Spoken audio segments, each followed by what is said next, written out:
Welcome to another episode of the Dr. Truth Show with your host, Dr. Michael Hall.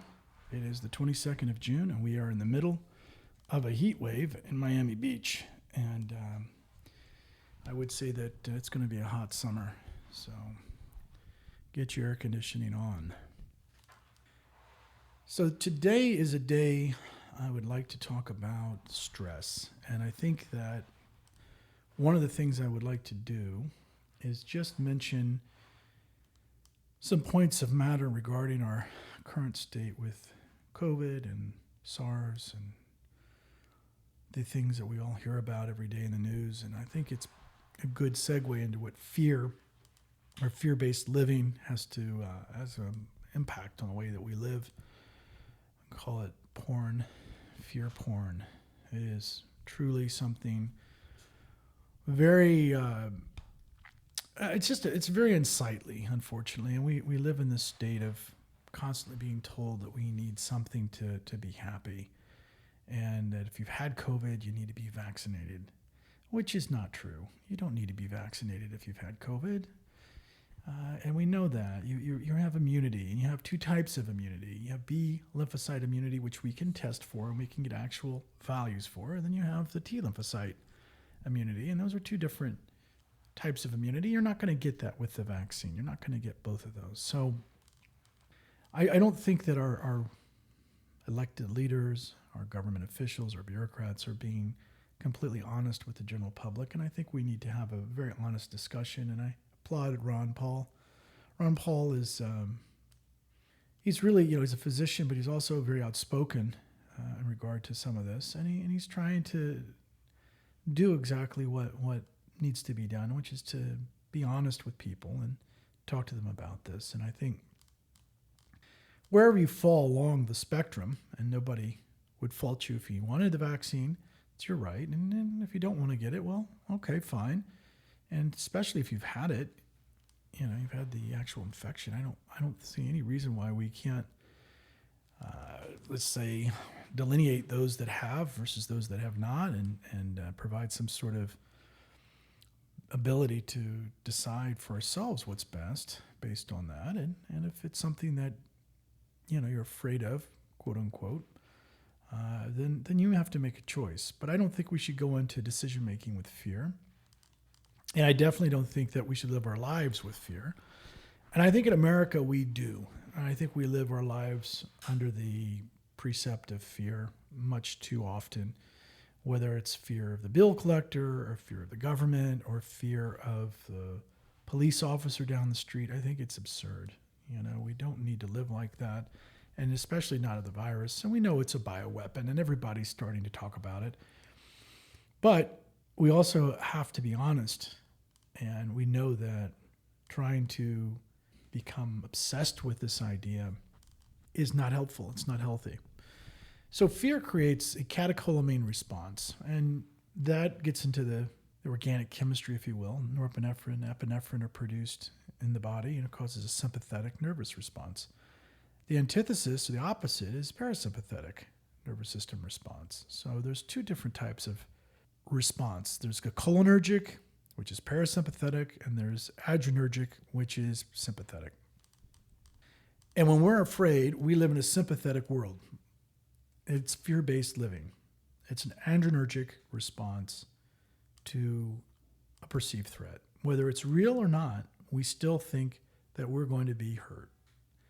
And that then causes a problem. And I think that the most important thing for our immune system, our health, our well-being, is to not live like that and to live in a state of some sort of awareness, meditative capacity where we can take a step back from a perceived threat and not allow it to emotionally evoke a response, which typically leads to this fear. So being a little dispassionate about what you listen to, what you hear, who's driving around you, how people are behaving, whether you like something or not, try to be a little dispassionate. Try to pull back from it. Try to look at it from a third perspective. Don't immediately take the bait. And I think that's what we do as Americans. We react. We're reactionary people, and we want to see how far we can push things, what the reaction of the other person might be, that we have rights. And if you stand on our foot, you've interfered with my happiness and I'm going to do something to hurt you. Let's stop doing that. And that's not something I expect people to do, but think about it differently. You don't need to react to everything around you in a way that potentially can harm you. And that then creates the fear. And the fear then creates the immune system issues. And later on, who knows what that will lead to, poor decision making, cancer, whatever. Don't live in that toxic, acidic way. And actually, you become more acidic when you definitely engage those molecules I mentioned before. Epinephrine, norepinephrine create a toxic environment inside the body. And that toxic environment is one that affects the brain, causes us to stress, causes us to lose control, causes us to become less of ourselves. Parasympathetic is the opposite. We mellow out, we chill, we try to zen, we try to find a happy place. We're not necessarily reacting to the moment. And I think it's better that way if we can get at least a little bit more of that in our lives. And of course, Hollywood and the mass media and the news and the CNN reports and the Fauci updates and all of this, it's all hype. It's all a bunch of stuff to get you wound up. The news is about winding you up. It's about taking you to a place you don't want to go. So you watch and you react. And that's what they're selling you. And of course, the ads, the Instagram ads, the Facebook ads, the Google ads, whatever ads you're coming across, they're there to give you a solution to that stress that you're reacting to, whether you're looking at naked girls on Instagram or whether watching the Chiefs and the Patriots or whatever it is. This is what is driving you to react. And it's creating anxiety. It's creating disparate chemical balances in the brain. It's affecting the children. It's affecting young people. It's affecting who we are as a population, as a group of people, and as individuals. So it's unnecessary. And I think we have to be so careful about how we respond to all of this because it's accelerating. Our iPhones, our Android phones, our computers, our this or that, our cars are computers. Everything around us is being taped, filmed. We're living in a fishbowl. It's the Truman Show for real. So what are we going to do about it? How do we respond to this? Well, that's a good question. You can withdraw. You can not use these devices. You can kind of disconnect from the apps. You can not use the social media. I think that's a great place to begin. But also I think it's better even to disengage from people around you. I ask people this question, and I'm a spiritual person, and I ask them, who's bringing you closer to your prime creator or your God, and who's taking you further away?